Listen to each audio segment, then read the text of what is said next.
I don't want to. To pick Till? No, I don't want to watch I don't want to watch Wonderboy versus Thompson again. We already watched this for the Depressed Us. Wonderboy versus Till? Oh, we must have. I think we watched both of them. What do you mean, both of them? Oh, sorry. I literally get that fight confused with Wonderboy Woodley because they're also terrible. They're all so terrible, yeah. Wonderboy really is a Depressed Us mainstay. Yep. At least Wonderboy, unlike Tyron Woodley and Darren Till, also has good fights. You know? It's just either or with him. They're either pretty damn good or underwhelming to terrible. What's happening when he is southpaw? They're staring at each other. He goes back to orthodox.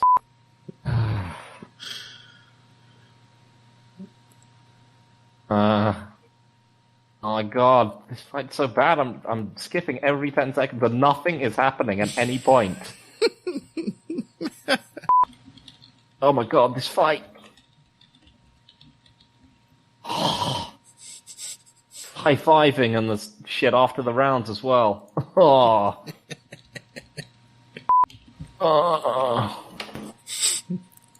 Stand southpaw, Stephen Thompson, you coward! He's like, no, I must maximize the distance as much as humanly possible. I think this should be a late bonus episode for August. It's just a compilation of you just groaning in pain watching Till Thompson. Are you watching it, by the way? You're doing something else, right? God, no. Like, if you are, if you can watch it, no. Try and go to about 25 seconds left in round 3. All right. And you will see the greatest combination attempt of Dan Till's career. At the end of round 3? Yeah, it's about 25 seconds left in round 3. Okay. And after a few seconds, you'll see him attempt his most devastating attack. All right. Here we go. We're at... Oh, there's a break for an eye poke. Cool.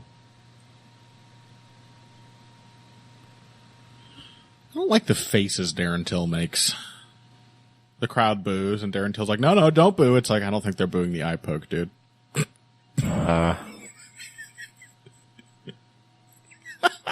Found it yet?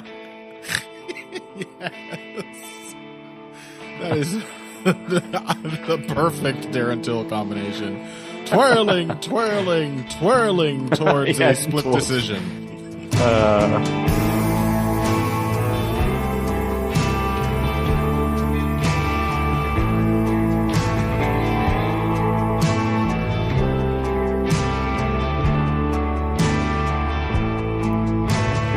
Welcome, one and all, to another edition of Heavy Hands. I'm your host, Connor Rebush. With me, as always, is Phil McKenzie.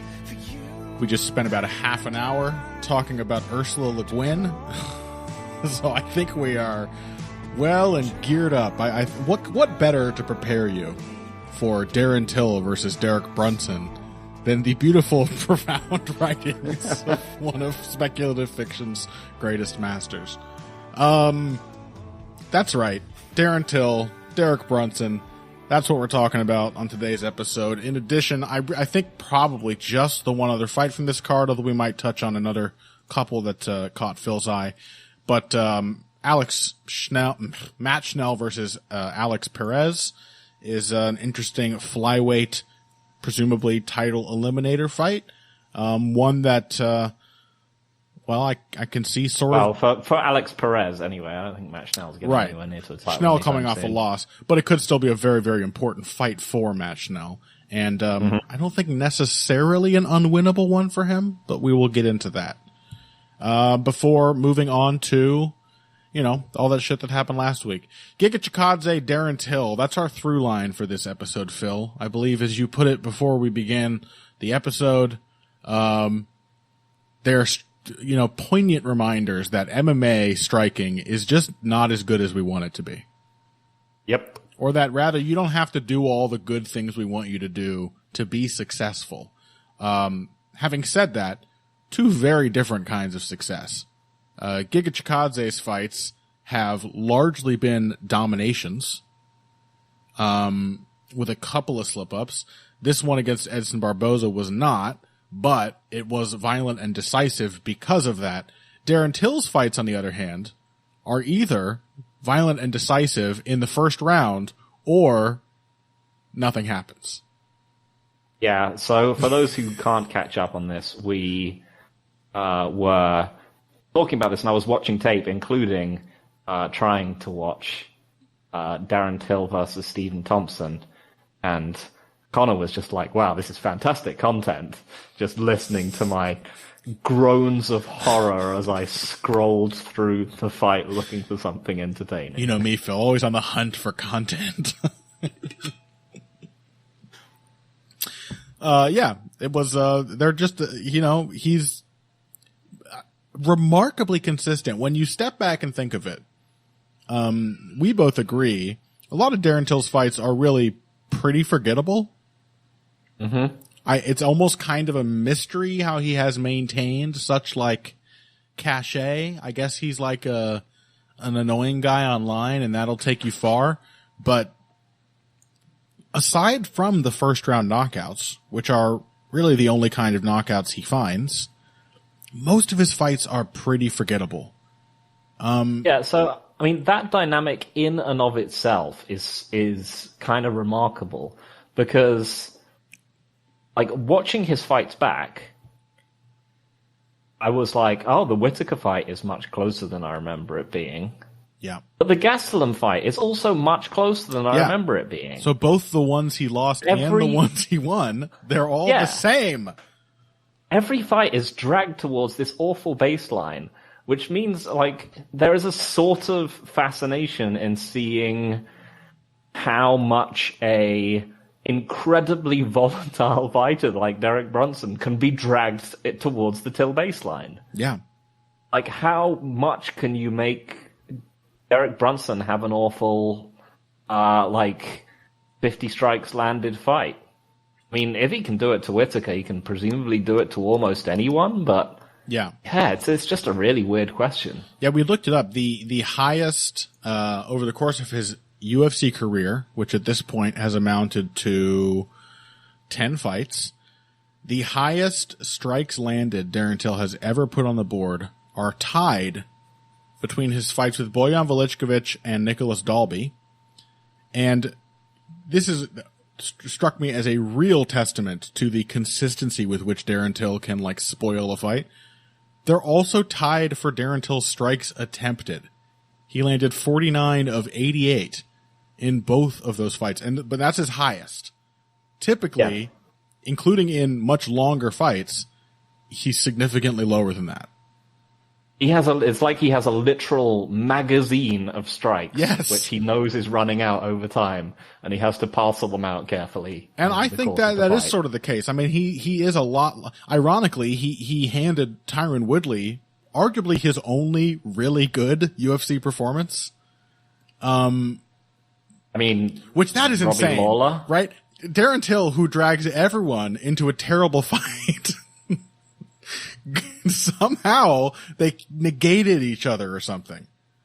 How did that happen? How did Tyron Woodley not get dragged into a terrible fight with Darren Till? It doesn't. It's very hard to say. It doesn't make any sense. But I think, like Tyron Woodley, part of Darren Till's issue, an issue which he has, again, sort of impressively worked around by getting his opponents to fight at his pace so often. Part of the issue is, I think, stamina. He throws super, super hard whenever he commits to something. I think he's, despite all the posturing, quite a tense fighter, quite high strung. And, I think he has stamina issues as a result down the stretch. You can look at Darren Till's stats, from a long distance and see that they're all pretty low. You can look at them a little closer and see that they start kind of high and get very, very low towards the end almost every time. The other thing, though, is that this is also something Tyron Woodley shares. Part of that tension, Darren Till is very, very counterable, and I think he knows it. He's kind of slow-footed. He commits really hard to his shots, Conor McGregor style, but is slower of foot than McGregor, more rooted. And so when he loses his balance and crashes into the opponent, he is extremely susceptible to a counter, and he doesn't like being on defense either. He flinches, his footwork falls to shit. Up until the Whittaker fight, he was really not even the counterpuncher that he has been celebrated as. Had never shown much counterpunching at all. I still believe pretty strongly that past that first layer in which he caught Whittaker with that big elbow, he's probably still just the same. Bad off the back foot, doesn't like defending. All of this contributes, I think, to that sense that you gave that he has a magazine. I think is very apropos of the way Darren Till fights. There is a hard limit on how much he will allow himself to do. And you asked a question, again, before we began, Phil, that I found very interesting. If you can drag so many, often very good fighters, all towards that baseline of Darren Till volume, are you bad at striking? Or is that just a different goal? Do we have to celebrate Darren Till as a remarkable spoiler? Yeah, I mean... Do we have to? Yeah, I mean... maybe? I mean, this is the thing, this is in some ways, this was the Wonderboy dynamic for a while, and it debatably kind of still is that, you could have your criticisms of how Wonderboy fights, but someone's going to have to outstrike him at some point. Yeah. But until it happens, you just have to be like, well, MMA fighters just aren't that good then. Yeah. Even the ones that you like.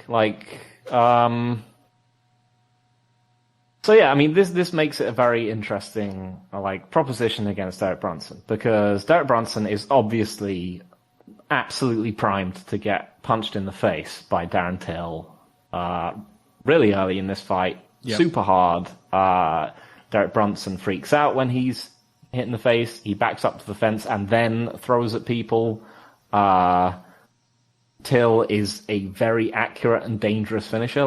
He was really landing hard shots on Whittaker. I mean, not just, when Whittaker was dropped by that elbow, but when Whittaker subsequently backed up to the cage afterwards. Yep. Till was dialed in on where his head was going and just landing shots that would have put, I think, quite a few fighters out. Yep. Likewise, when he hurt Masvidal, certainly the Donald Cerrone finish is really vicious. Mm-hmm. But it is notable that Till has been he hasn't been hurting people super hard at middleweight. Yeah. He's clearly not quite the puncher he was down at welterweight. Mm-hmm. And even then, he wasn't, he wasn't Conor McGregor. He wasn't wiping people out in the first round. We have to point out as well, Derek Brunson really doesn't seem as fragile as he used to.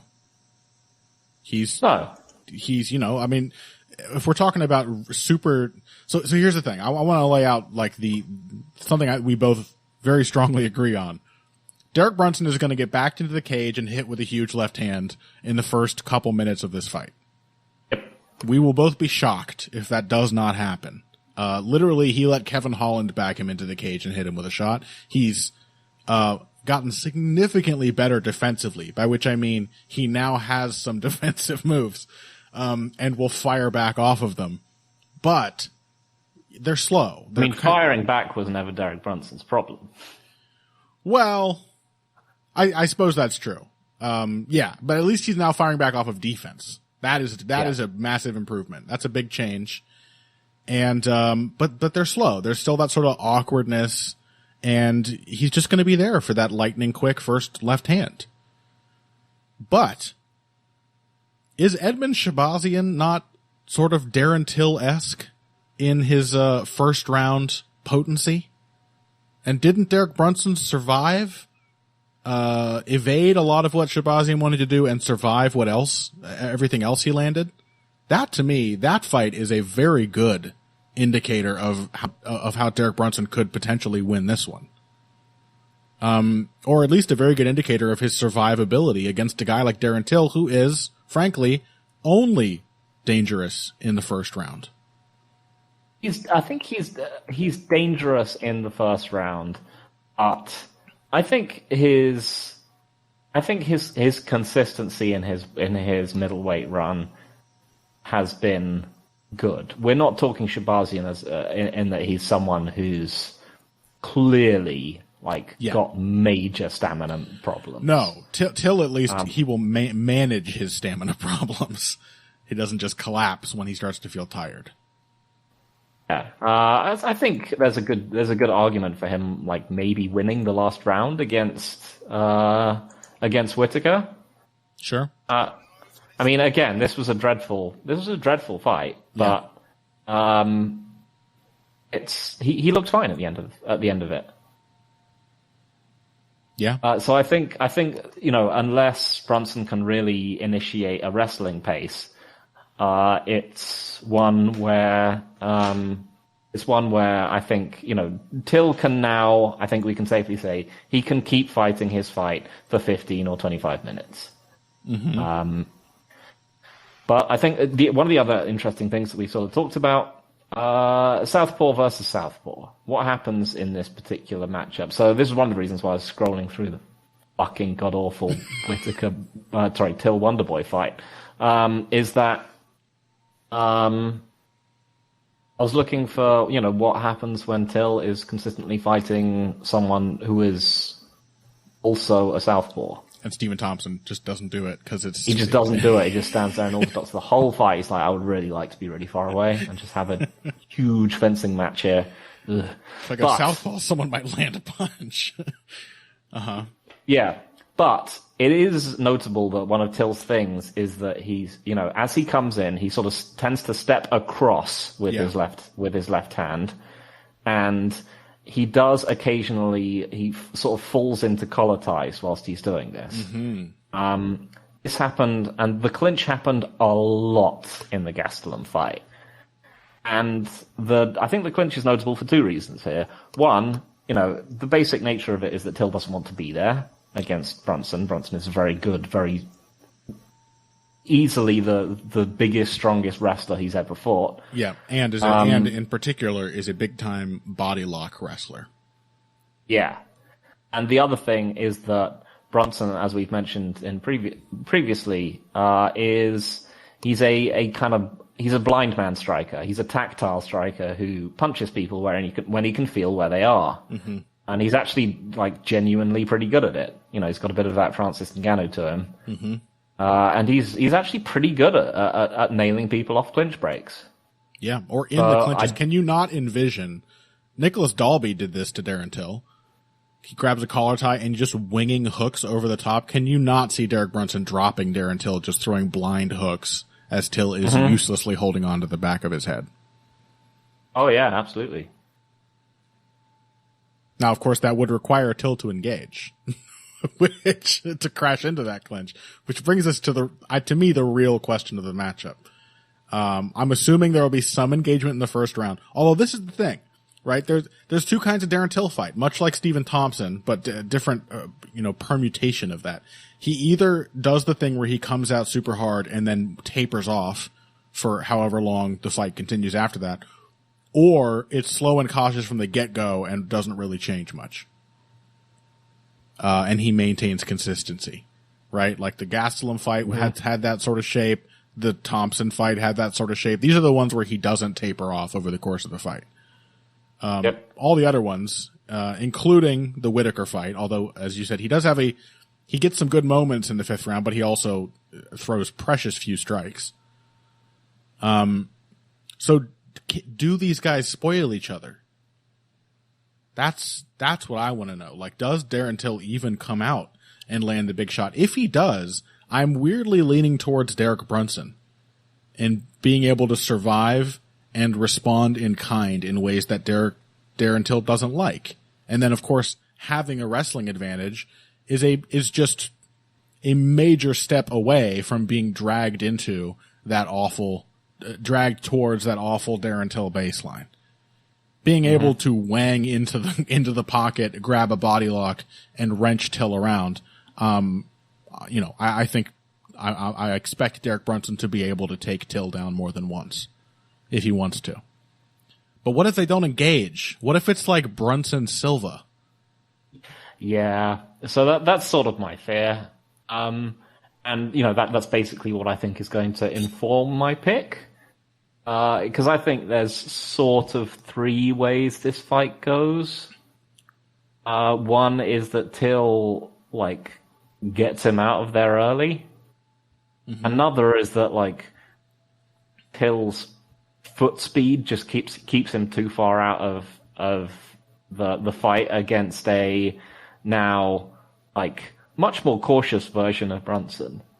Brunson has, to his credit, generally been decent against people who just rely on raw foot speed to get away from him. It was good against Machida and good against what's-his-face, Larkin. And I don't really think admittedly, I don't really think Darren Till has a lot of foot speed, frankly. I think he does. I think because he's so big. I think he is. He'll fight from a long range. I think he's kind of slow-footed. I think he's good at darting back out. Okay, so it's almost like again considering how tall he is. The two makes him, I think, the two modes. Darren Till coming forward, extremely flat-footed and rooted. Darren Till fighting safe, then yes, he seems more agile. He just skips back out repeatedly. Yeah. So I think Brunson's actually been generally quite good at fighting people who do that. He beat Elias Theodorou. Yep. But I think that technical improvements might leave him more likely to have a sparring match. Yeah. That Till wins. So I think Till basically has two paths to victory, and I think the Brunson one is versions of the Gastelum and Dalby fights. Is that sort of striking exchanges start turning into exchanges more and more. Yeah. And Till runs out of gas after grappling with Brunson too much, and then he gets put on the floor. But Whittaker he tried to wrestle quite a lot against Till, and he couldn't really keep him down, and couldn't really do a lot of damage. Admittedly, he's not Mr. Offensive Wrestler, but it's enough that I think I'm gonna pick Till, much as I don't want to, and much as I would love to see the Anglerfish get yet another surprising win. Well, this will be fun. I'm gonna pick Brunson. We can differ on a pick for once in probably ages. Who knows? I don't know. We differ pretty often. We just don't care as much as Zane and I do. Did you know, by the way? I mentioned this. I pulled ahead of Zane on picks for the year. That's right. I'm now sitting pretty at probably 53%. Or something like that. Oh yes. Let's go D-Rod. I am going to pick Brunson. I think I am expecting Till to come out hot. Sort of very, very ironically, I think this would be the ideal fight for Derek Brunson to do, Lord forgive me, I'm back on my bullshit and just go completely ham and run after Darren Till. Yes. Oh, yes. He might run into the elbow that dropped Whittaker, but if he doesn't, Darren Till would hate that. He would hate that so much and would get hit clean and hard by probably the hardest hitter he's faced since Tyron Woodley. So that's weird. I don't expect that to happen. I think Till will come out hot. I think Brunson will want to get a look at him, as he does lately. But I think Brunson can survive. I just don't think he's quite as much a sitting duck as the Shabazian fight shows. I know there are differences between them, but certainly Shabazian is a very dangerous round one boxer, and Derek Brunson dealt with it really well. He ate the shots he had to eat. He made adjustments defensively and wasn't there for the same thing over and over. And he came back with counters, which Darren Till, as I said, I think he knows how counterable he is, and you only have to land one to change his attitude about how the fight is going. And then I look at the Kelvin Gastelum fight. And like, what if a southpaw just sort of walks forward and decides to step into the clinch? I don't think that'll go as well for Till as it did against Kelvin Gastelum, who is, most of the time, at best, a disinterested wrestler, if not necessarily a bad one. Derek Brunson is a committed wrestler and a quite good one, very good one, and also very strong. He just physically bullied Ian Heinisch in their fight, and Heinisch is himself a pretty physically imposing wrestler. He's done that to many, many people. So yeah, I think Brunson being able to survive early and then having the wrestling advantage, I think a phase shift is the solution to getting dragged into the horror of a typical Darren Till fight. Again, how on earth did Tyron Woodley, of all people, stumble into a dominant win over Darren Till? In part, it was the ability to change phases and maintain control on the ground. And then the other thing was being able to land big, huge counters, which I also think Derek Brunson can probably do. Mm-hmm. So I'm going to take him. I think this was a fight where I was relatively confident in Till going in, but the more I've looked at it, the more I do think that Brunson has routes to victory. I think he just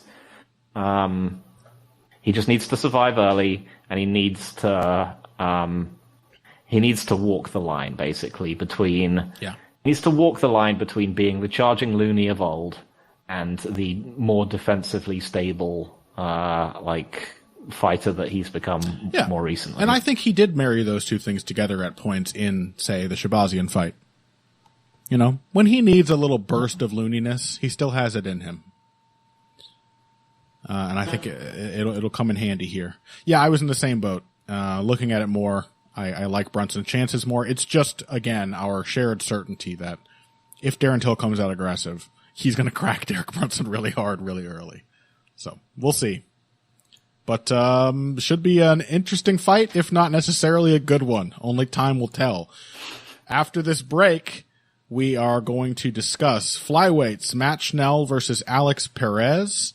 There were a couple other fights you mentioned, Phil, but I don't really know how much I have to say about them. Charles Jourdain versus, what's his name? Quadruple A fighter supreme. Julian Erosa. Julian Erosa is just going to be a certified banger, but I don't know how much I have to say about it beyond that.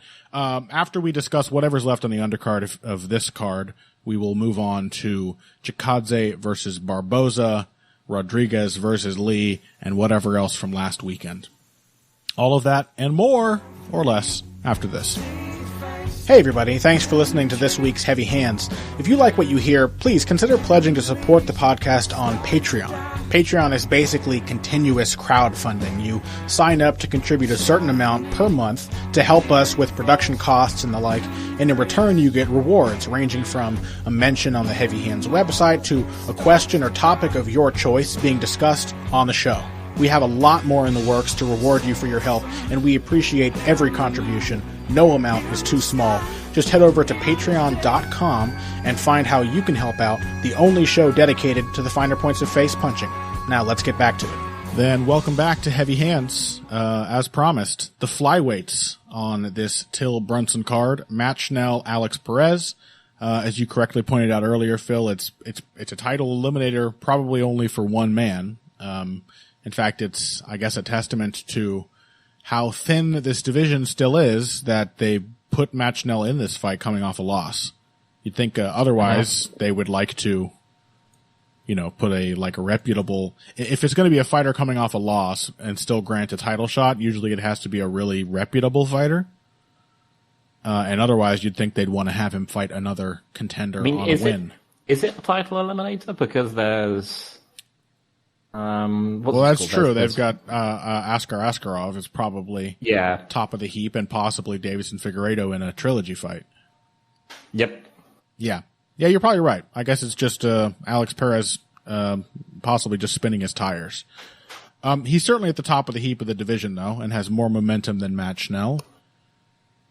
And it's an interesting fight. You know, I think sort of like Till Brunson, you come in with a really strong assumption about who's going to win. And that assumption may weather the analysis this time around. Alex Perez has a big wrestling advantage and is presumably stronger and can probably beat Matt Schnell with his wrestling. That's the baseline assumption. I think the baseline assumption is simply that Alex Perez is a physical force far beyond Matt Schnell. Yeah. Yeah, looking at all areas. Looking at what happened at Matt Schnell against Rogerio Bontorin, and not just that, really many times throughout Matt Schnell's career. Alexandre Pantoja, a fight that was actually more competitive than I remembered. Matt Schnell hurts Pantoja like 30 seconds into the fight, and arguably just gets a little too excited about that and continues exchanging with him when he really shouldn't have. But then also, the last really strong guy he fought before that was Hector Sandoval, who knocked him out on the ground, and Rob Font, that was up at bantamweight. A cruel matchup even at the time, that one. A brutally cruel matchup. So Matt Schnell, somewhat susceptible to being overpowered, but there are questions about Alex Perez. He has not fought since getting very quickly finished by Davison Figueiredo. And I also think that weirdly, like, Matt Schnell might be exactly the type of dude to really, really piece Alex Perez up on the feet. I have yet to be sold on Perez's striking in a really broad sense. I think like his most impressive striking performance. I mean, he's got sort of a Kelvin Gastelum thing going on here. He took a Jussier Formiga who was not long for the promotion, or was already past his prime. And I think that became more certain around that period. And that was a win with leg kicks. He had a fight with Mark De La Rosa, who is nobody's idea of a physical force, in which he, especially in the early going before he just started easily out-wrestling De La Rosa, was really getting kind of lit up with punches. Joe Benavidez bullied him with strikes, both on the feet and on the ground. And then like the Jose Torres fight before that, is probably his most like dominant looking striking performance. And really he just kind of waded in. It was a really meathead kind of fight, which might work here, if he's durable enough. I don't know that he's as confident as a guy like Rogerio Bontorin, who used the same kind of mindset to beat Schnell last time out. He just said, well, I'm going to get hit by everything, so I may as well hit harder. And that's how he won, largely. I'm not sure that Perez can do that, though. Most of the time, he's a lot more cognizant of allowing people to hit him. I don't think he's as comfortable with it, with taking damage as Bontorin, and can be backed off by long, straight punches and sort of outmaneuvered. He's one of these guys who has he has an awkward hitch in his striking, in like closing the distance, where it's like really obvious when he's feinting that that's all he's doing, and it's really obvious when he's coming forward that that's all he's doing. And striking and the wrestling only work because you're not sure which it is. But as for, is he stepping forward, is he not stepping forward, that's pretty easy to figure out. He's not good at, like rhythmically disguising his entries. He just is either doing nothing or he's stepping in.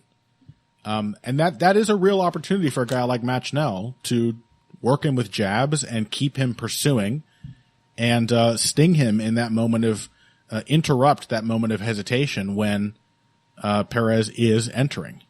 If he can do that, he can really forestall the wrestling domination from Perez.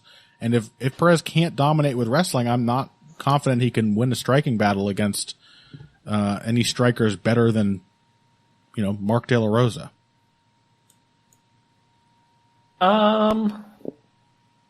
I think it's a little, reductive of Perez to classify a lot of those performances. I mean, because a lot of them are like fights which are relatively early in his UFC career. I think he has shown tangible improvements over the course of his UFC career. I think the main thing that does concern me, given the physical, brute power disparity between these two, I think the main thing that concerns me is the low kicks, because I don't think we've seen Schnell really against a consistent low kicker. He's either been against people who are able to, when he's lost it, as you mentioned, it's been against people who are just able to overpower him. But low kicks are a really good way of making people not want to jab with you. And I think if Schnell wants to counter Perez's low kicks, he needs to do so with his hands, which puts him into exchanging range with both a more powerful striker and a more powerful wrestler. Even in the early UFC career fight with Mark De La Rosa, Perez did use low kicks, punished De La Rosa's jab, and that made it much easier for him to step in and grab single legs. Yep. And it's like low kicks, they're just, we've called them out as being the young person's tool against old people before, but they're also just like the athlete's tool against lesser athletes, because you can trade low kicks with punches and you'll come out ahead if you are the bigger, more powerful fighter. And yeah, Schnell doesn't really hurt people that much, in part because he doesn't sit down on his punches, but in part because I don't think he hits that hard. He did hurt Pantoja, and that was cool. Which is pretty impressive. Yeah. Pantoja's a durable-ass motherfucker. Yeah, I just don't think, Pantoja was like, I'm going to get punched on the way in here. And then he got punched 4 times. He was like, oh. Yeah, I don't know. I know, yeah, Schnell isn't particularly powerful. He's very fast with his hands. Oh, he's very fast. Very fast. That's the kind of stuff I'm not sure if Perez likes. I think hand speed, he's just kind of slow and ponderous on the defensive reactions. And I just wonder, again, against both Formiga and Jose Torres, we have sort of seen Perez, knuckle down and accept that he's going to get hit to force a really aggressive fight. But we've also seen instances where typically he wants to transition into wrestling dominance down the stretch. I'm not sold on the idea that he can do that for an entire fight if he doesn't finish. Granted, he may not need to. It might transition to wrestling dominance, which is why, unlike my initial read on Till Brunson, I think I'm going to end up going with Perez as my pick. Yeah. But, I don't know. I just think there's an opportunity. It's one of those little openings for Schnell that could a wedge to be worked in, as you like to say, that could definitely be pried open over the course of the fight, to allow him to get good work. And I think a big part of this is sort of what we talked about when we broke down Bontarine Schnell in retrospect. How does Perez react to Schnell's feints? Because I think he is a fighter where if his feints are working, he is working. Yes. If his feints are not working, he is not working. But if he can get Perez to throw low kicks, thinking that Schnell is stepping in on a jab and missing, this is a time for Schnell to work. But the other thing. He doesn't hit hard, but he throws blistering combinations when people are out of position. But yeah, the other thing about that Bontarine fight, it was just like one of those fights where I thought the Tyson Nam fight for Schnell was almost a perfect confluence of someone who's more athletic and a harder hitter and all these other kind of things, but who also throws absolutely who has absolutely cripplingly low volume. Yeah. So it was just the kind of performance. If you were like, oh, Schnell can't beat power punches, that was he can, but only if they don't throw, if they barely throw anything. Yeah. And therefore, the challenge against a guy like Perez would be to get him to drop his volume, and then you still do have to deal with the wrestling, which again, like, I don't actually have a great read on how largely Schnell gets body locked and will often pull guard when he feels the body lock working. Perez is typically a single guy, but he also has a great, like, low body lock, bear hug takedown in his arsenal as well. He's just a tremendous chain wrestler. He can do it all, and he will play one threat off another to attack, a weak angle. So I gotta end up picking Perez. Wrestling advantages count. That's why I picked Brunson. I think it is a far more compelling to lean on Perez's wrestling for the pick here. Yep. All right, well, what else? We're just going to name drop a couple things, I think. We don't have a ton to add before we move on to our recaps of last week's card. But Charles Jourdain, Julian Erosa, as mentioned, looks fun. Do you have a sort of gut read on it? I mean, I guess I'll take Jourdain just because I think he's going to be the more, like, he's just going to kick more. But this is just going to be a banger. These guys both throw a ton. They're both, neither of them hit all that hard. Like, Jourdain basically just takes people out of there with flying knees and so on most of the time when it works. They're just going to have like a super high paced fight where they just go to war. I think it's going to be pretty close. I'll probably take Jourdain. I think he is more of a finisher, and I'll give him like a kicking and variety edge, but it should be incredible. Yeah, I think I would favor him for the same reason, just being willing to go crazy at all times. Of the two of them, I would say that Julian Erosa, basically, as always, is probably more likely to get hurt and lose a round in a single moment as a result. So that's enough. I mean, this was originally going to be Lerone Murphy, Charles Jourdain, which would have been that's cruel. A banger in a different kind of way. That's cruel, though. Why? What has Jourdain done to deserve that? I guess he beat Marcelo Rojo. Yeah, that is. I was thinking, come on, Charles Jourdain's good, and then I thought, he is not bad. It is mean. He's not bad. He's a very capable fighter who will often like find out how capable he is halfway through when he starts to lose. Like, he's just a little too wild and formless for a guy like Lerone Murphy who is anything but. Yep. We also liked the looks of liked is a loaded word. Modestas Bukauskas versus Khalil Roundtree Jr. is a strange, possibly loser leaves town kind of light heavyweight fight. No, not Modestas. Yeah, it might well be. Remember when Roundtree Jr. looked like he was having that career resurgence when he dominated Eric Anders, and then immediately afterwards it was just like, oh no. Wait a minute, Eric Anders sucks. Yeah. Yeah.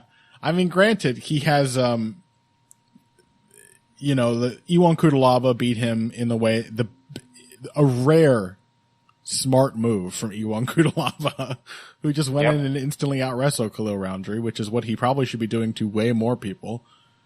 And then Marcin Prachnio, unfortunately Khalil Roundtree was on the wrong end of another man's career resurgence that night. A really, really gutsy, intelligent fight from Prachnio, in which I don't think Roundtree looked bad.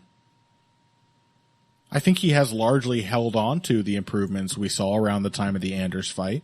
I just think he's just always going to be kind of limited. He wants to have a pretty moderate pace and load up on huge, gigantic shots. He's basically his big change was just like learning not to gas himself by doing too much too early. So I think he still looked more or less like that improvement had stuck. And on the other hand, Modestas Bukauskas, another guy, 2 losses in a row. Pretty strong case for having beaten Mikhail Oleksiejczuk, though. Yeah. In his last fight. He's a very capable, like, pecking, poking range kickboxer. And I think that actually makes for kind of an interesting matchup with Roundtree, who will probably just be hewing at his legs with kicks, but also possibly eating lots of jabs and right hands. I say lots. And yeah, Bukauskas isn't that high output, but I think he did decently well against Bukauskas. Again, I don't think he could quite control his own volume at that point. He was pretty knackered by the end. yeah. Yeah, I mean, I'm not sure. I think I might just pick Bukauskas just because He's evil? Yeah. Well, I mean, I just don't trust. I might pick Bukauskas because I just don't trust Khalil Roundtree anymore. I might pick Bukauskas because I fear him. Yeah. I don't know. Well, you should. I'm sorely tempted to pick Khalil Roundtree just because. Oh yeah. He's just Bukauskas is gonna fight the wrong kind of fight to not get your leg chopped in half. Yeah. No, it's very true. So I'm whatever. No one cares. I'm gonna pick Khalil Roundtree. Yep. I think Bukauskas relies so much on the jab and fights at kicking range. And, we know Roundtree knows how to deal with that from a somewhat low output. Again, that might have changed, but a somewhat low output, range striker. So yeah, I'm gonna take Roundtree. He also hits way harder than Bukauskas.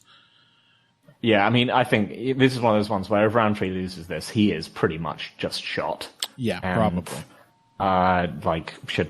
He probably actually sort of should be cut. Yeah, maybe. Well, I never want to say somebody should be cut. I hope they all keep their jobs and get money. Yeah.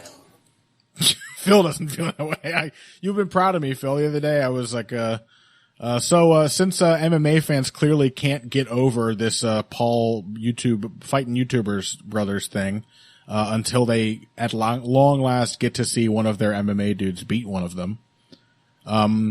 Who's the next Dana White hope, as I put it? And I said, how about Diego Sanchez? Yes, absolutely. I thought you would approve of that sinister term. Oh, I think they've been running different permutations of like not very good at striking and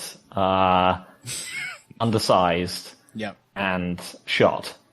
I think they should try mixing it up, and they should go for someone who is the same size as a Paul, but who is also like going to give the fans clearly what they crave from these Paul fights, which is absolute fucking stinkers. Sam Alvey. Yes. He's the next guy to fight a Paul brother. He's still doing it. Yes, absolutely, Sam Alvey. I also saw just so all the people can be like, fight for the honor of MMA, Sam. And he'll stand there for like the entirety of the fight, getting backed into the fence and the ropes and grimacing, losing a very clear and very boring decision, and then angrily going on some anti-vax rant or something. Sam Alvey, yes. Ladies and gentlemen, representing MMA. Just to round out on this card, we have the next Conor McGregor on this card. We have Paddy Pimblett. I honestly did not know who you were referring to until you said his name. Definitely the next Conor McGregor. Yep. And they are giving him one of the lightest touches they possibly can. Yep. The next Conor McGregor in the sense of will be drunkenly punching an old man in a pub within the next couple years. Mm-hmm. Right. Yeah. It's like Conor McGregor. If Conor McGregor didn't really have the skills, many discernible MMA skills or charisma, and had robbed the shit out of Julian Erosa on his regional scene. Yeah. All right. Well, that's it for this card. Let's take a break. When we come back, Giga Chikadze, Edson Barboza, and all the other stuff after this. Financial support is fantastic, but there are other, even easier ways to support Heavy Hands. Perhaps the best is by spreading the word. We know our fan base. You're all cool, popular people with serious social media presences. You're tastemakers and trendsetters. Okay, there are one or two of you that don't fit that description. You know who you are, but no matter what, you can always help us out by telling folks about the show. You can also give us a positive rating and review on iTunes and Stitcher, things like that. We rely on word of mouth and positive feedback to grow and improve, so thank you very much for your time and your help. Now, back to the show. All right, welcome back to Heavy Hands. Let's talk about it. Giga Chikadze, Edson Barboza. We're not the only ones who feel a certain distaste for Giga Chikadze's, cheating, essentially, by being better than he's allowed to be. Dan Tom, who has guested on the show, the wonderful, delightful Dan Tom, said that he also had I think as he put it, stylistic bias against Giga Chikadze. He doesn't want him to be as effective and successful as he is. But, folks, he is. He's sort of like, in classic Giga Chikadze fashion, he sort of meat-headed his way to this victory. Yeah, I mean, it's really interesting. You know, this is one of the great experiences that MMA affords you, is that you can really like go on a journey with fighters. Yeah. Is that you can kind of get to a point from like, you know, oh, who is this guy, to, you know, getting a bit more of a feel for them, and, you know, gradually over time your feelings can evolve from just like relative indifference to just distaste. Just and, blatant distaste. Yeah. So what are you saying? You're saying that you hate Giga Chikadze more than ever before after this? See, I don't like him. I want him to fight Josh Emmett. You want him to fight Josh? That's right. We discussed this before. This is Phil's new matchmaking bent. Used to be it was just what I call the how many times do I have to teach you this lesson, old man style of matchmaking. Now Phil has moved on to matching together only fighters he doesn't like, so that he's guaranteed to see one of them lose. Now I'll point out the obvious downside, Phil. You'll have to watch either Josh Emmett or Giga Chikadze win. You're gonna feel good about Josh Emmett being the man to finally beat Giga Chikadze? I could accept it.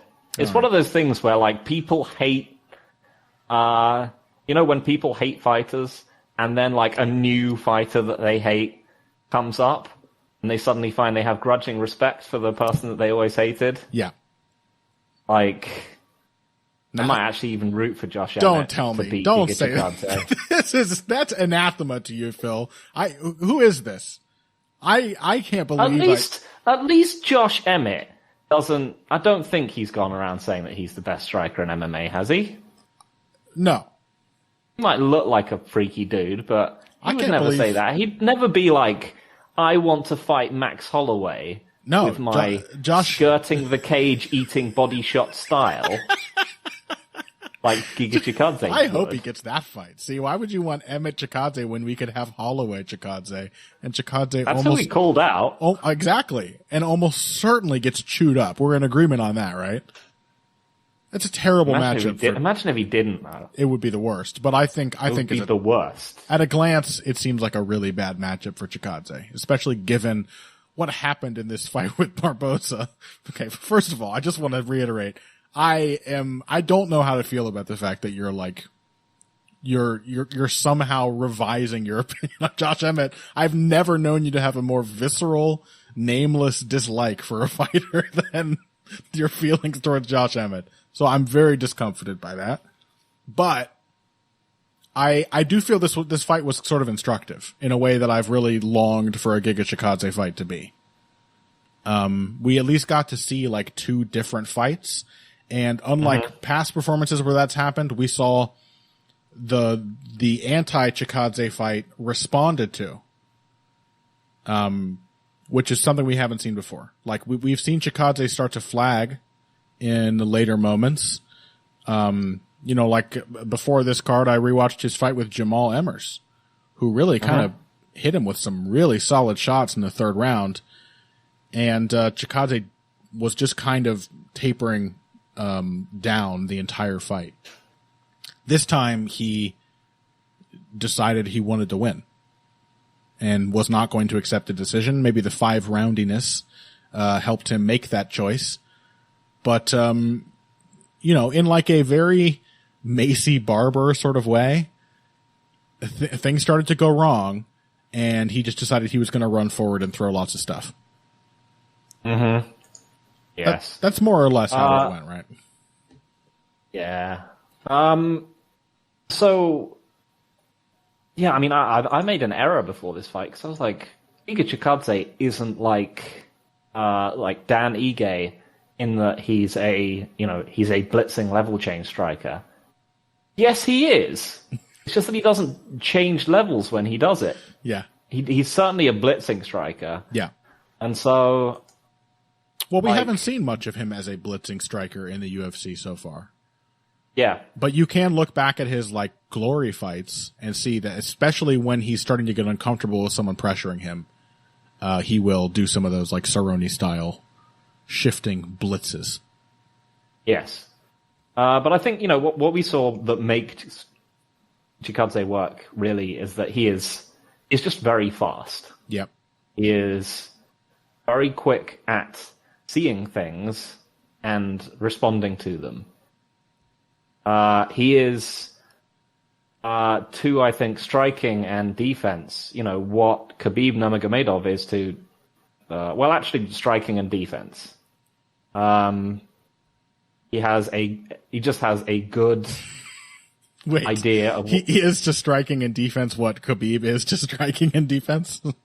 Yeah. Okay. I get that. Basically. I get that. Khabib is just super fast. He sees things, he sees things coming, and he gets out of the way, and then he leaps after people. Yeah. And he's just pretty accurate. He's got great athleticism, great feel, and he makes good decisions when it really matters. Yeah.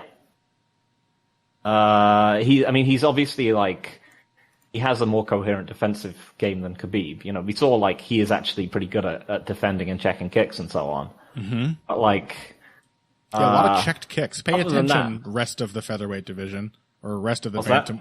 I said, pay attention, rest of the bantamweight division. A lot of checked kicks throughout this fight. Mm-hmm.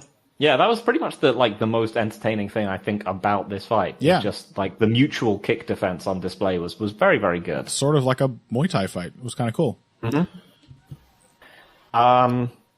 But yeah, and so he is like Danny Gay, and it did remind me that consistent pressure is it's not always been the only way to get to Edson Barboza. Sometimes it has been just leaping at him with your fist outstretched. Mm-hmm.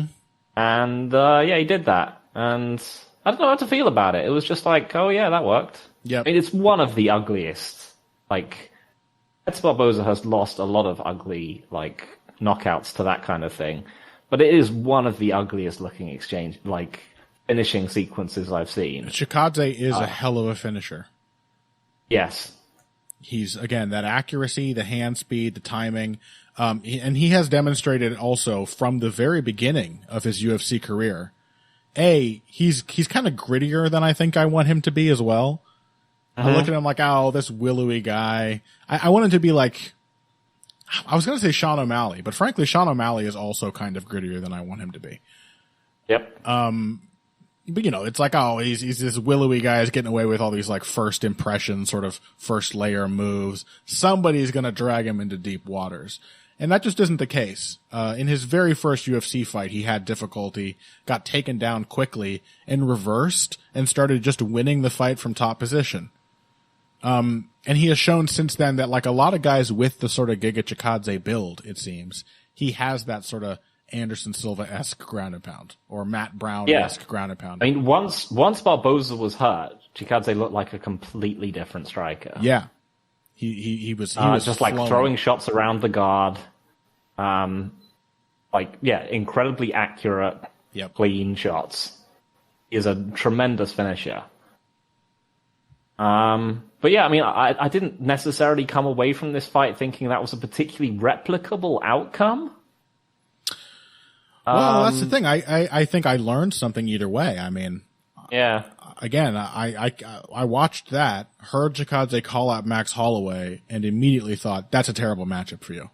Mm-hmm. The stuff that Edson Barboza had success with in this fight is a much dialed down version of what Holloway would do. Barboza. Yes. We saw, for example, the extreme, like Khabib, the extreme simplicity of Chikadze's actual defensive technique.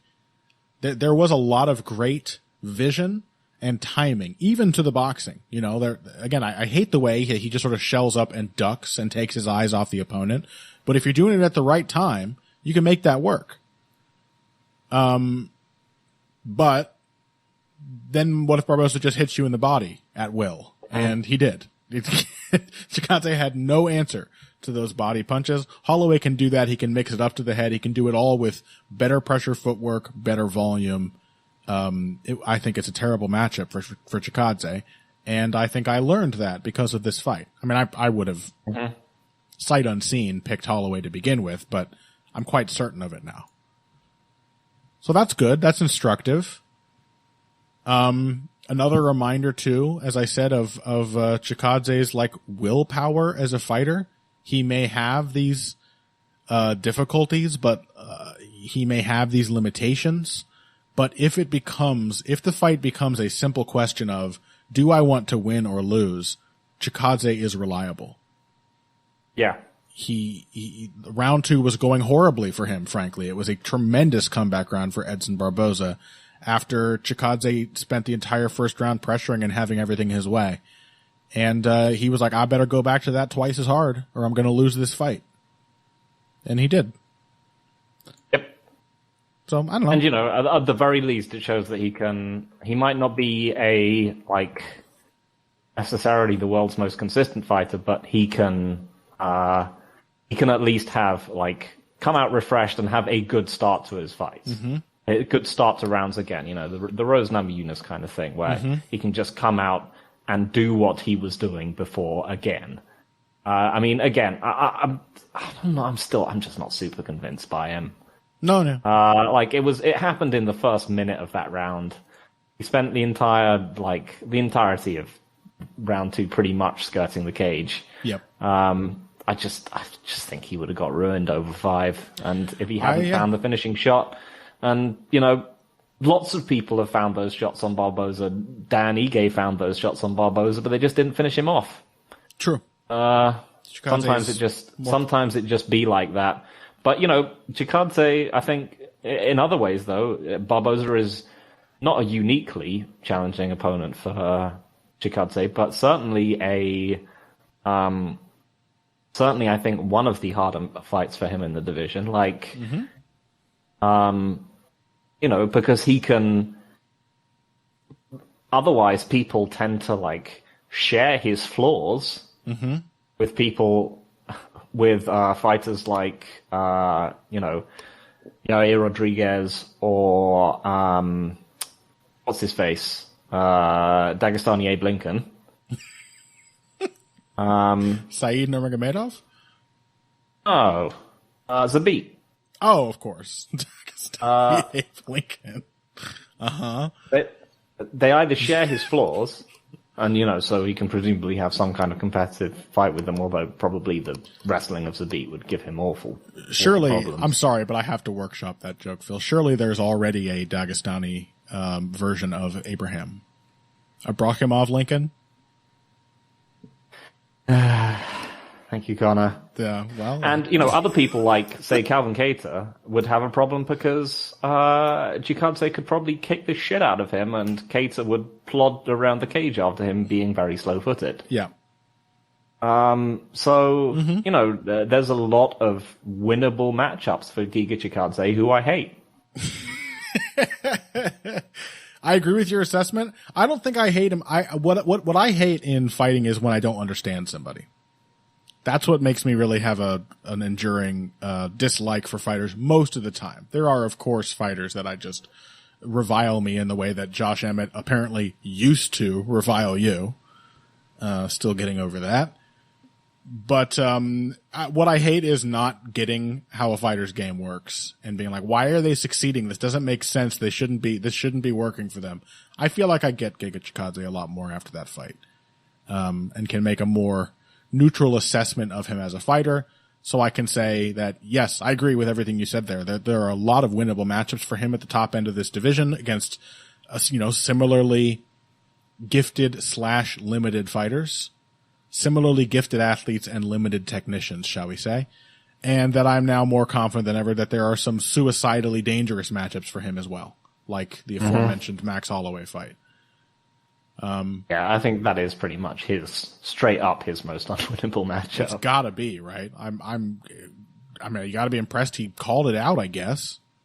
But I do not see it going well. Going to prove that he is an idiot as well as being a sucky fighter who's a loser. Oh, really hates Giga Chikadze. This is good. I feel like I'm usually the one who has this level of dislike for a fighter on this show. He's your Valentina. Yep. Which is, that cues all of you listeners start making insinuations that Phil is in fact in love with Giga Chikadze. Oh, please. All right. So what else, on this card? First I want to talk about, actually, I just have a very quick thing to say, and I'm writing an article, similarly quick and simple lines, which never goes well for me, about Gerald Meerschaert beating Mahmoud Muradov. Mm-hmm. Huge upset. He was on some books like a 6-1 underdog. And, I thought it was in the same way that Giga Chikadze made like simple but smart decisions against Barboza. I thought Meerschaert definitely made the same kinds of not necessarily nuanced, but smart decisions against Muradov. The basic problem of the matchup and why we picked it as easily as we did is that Muradov was way faster than Gerald Meerschaert and was just going to nail him on the way in. Or whatever direction it was going. He was just his hands are too fast. And, Meerschaert did like a 3-step plan to dealing with a much faster striker who's going to counter you at will. First, he put the pressure on Muradov. Got the shit kicked out of him? Well, that's part of it too. He put the chin, experience, stamina, like conditioning, all of these things matter. In fighting, they matter a great deal. And they mattered for Gerald Meerschaert in this fight. If one of those things had failed him, then the whole thing wouldn't have worked.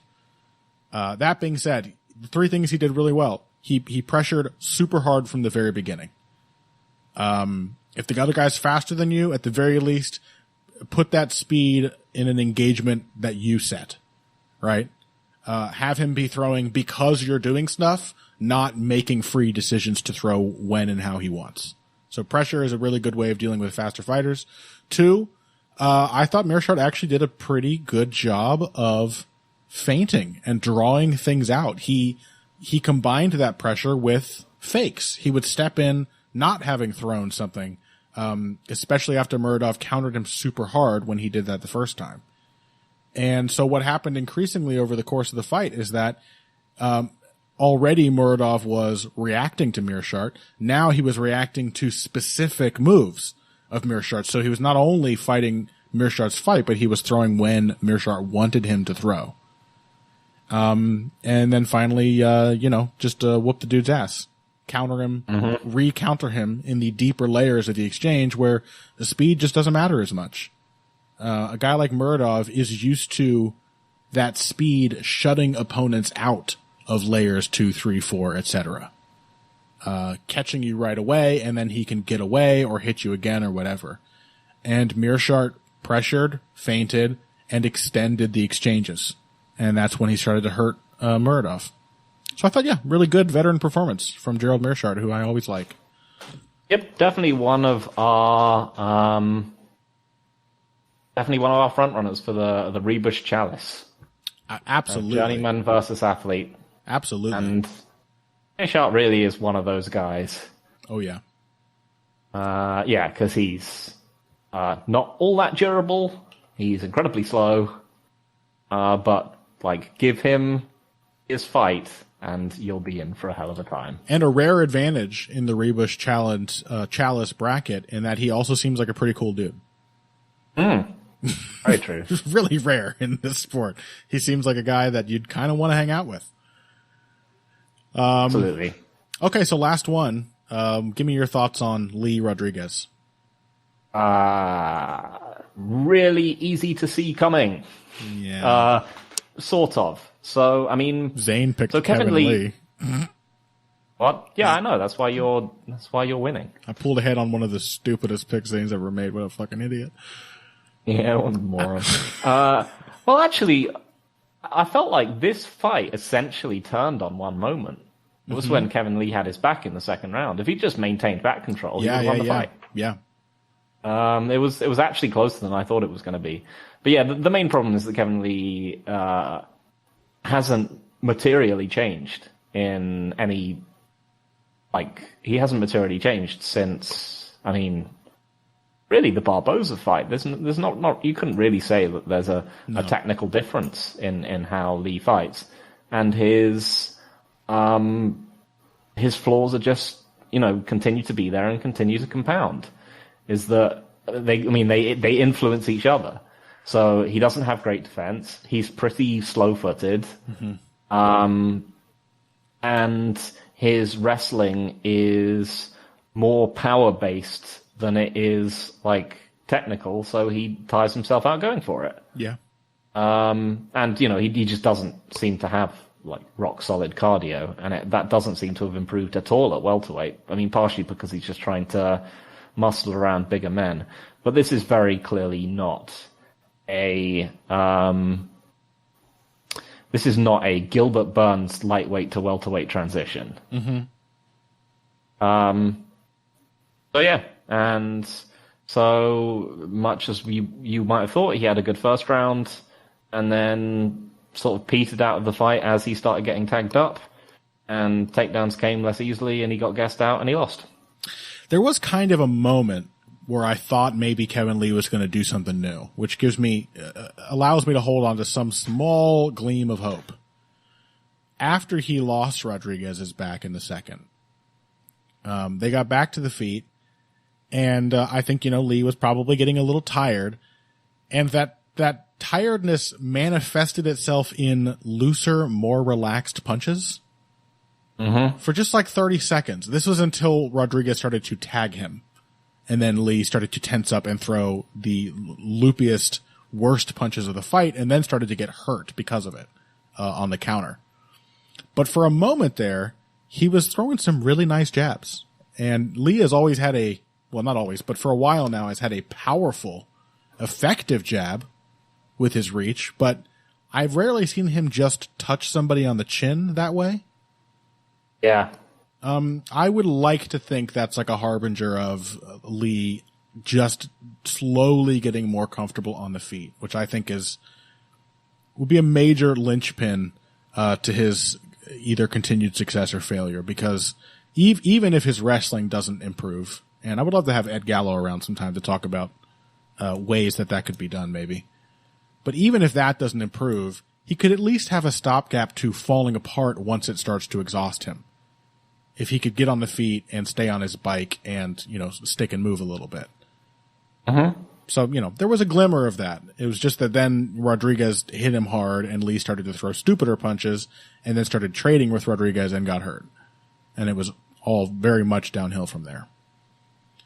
Yeah, I think he did a good job of, jabbing Rodriguez up. The problem became that, when Rodriguez wanted to jab with him, as with Elia Quinta, he was just totally able to, because Kevin Lee's head is always there. Yep.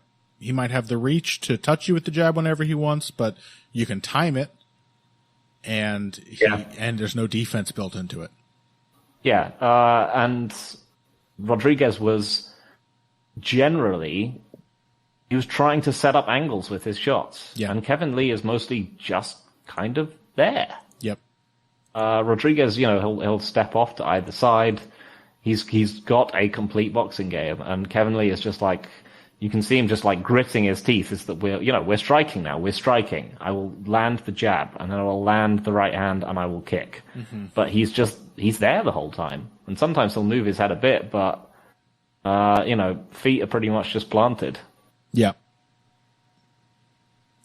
Don't know. Basically, Kevin Lee, get a boxing coach, dude. Get a really good boxing coach. Yeah, I was thinking go to a boxing gym, do boxing sparring. Yeah, I was thinking he should. I think ATT would actually be one of the better places for him. That does not sound like a bad idea. I think Whitman would obviously be great, but he's so much like Usman. Whitman wouldn't take him. You don't think so? I don't know. I mean, Whitman doesn't take very many people. Yeah, I would love to see that. He is like the parallels between him and Usman. He's just Usman without a chin in so many ways, and with in a different brain, you know. But a lot of the same issues that were there in Usman's striking before Whitman are there in Kevin Hayes. The hesitation is the same. The clunkiness. But yeah.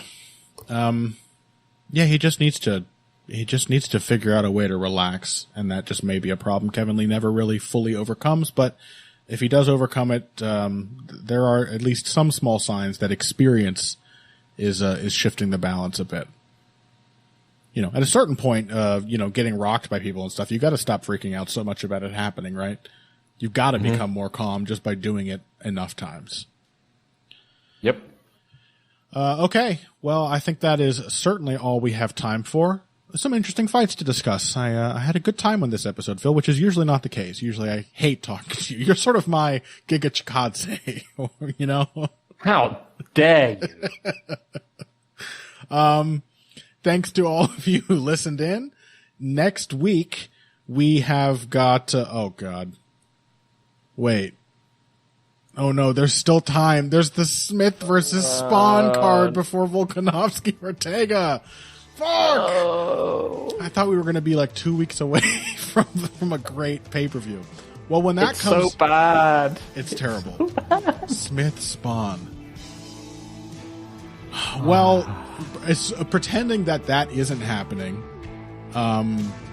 When UFC 266 rolls around, we are going to have Ryan Wagner on, who asked us ages ago to invite him to discuss Volkanovski Ortega. Tons of other good fights on that card. So look forward to that. Just pretend that Smith Spawn is happening. We'll get through it together. Until then, find us on Twitter. Phil is at Evil Greg Jackson. I am at Boxing Bush, BUSCH. Find our writings on bloodyelbow.com. And, yep, we will talk to you guys next week. Or not. You don't have to listen to it. We have to record it. The choice is yours. Until then, if you came here today for the finer points of face punching, this has been Heavy Hands.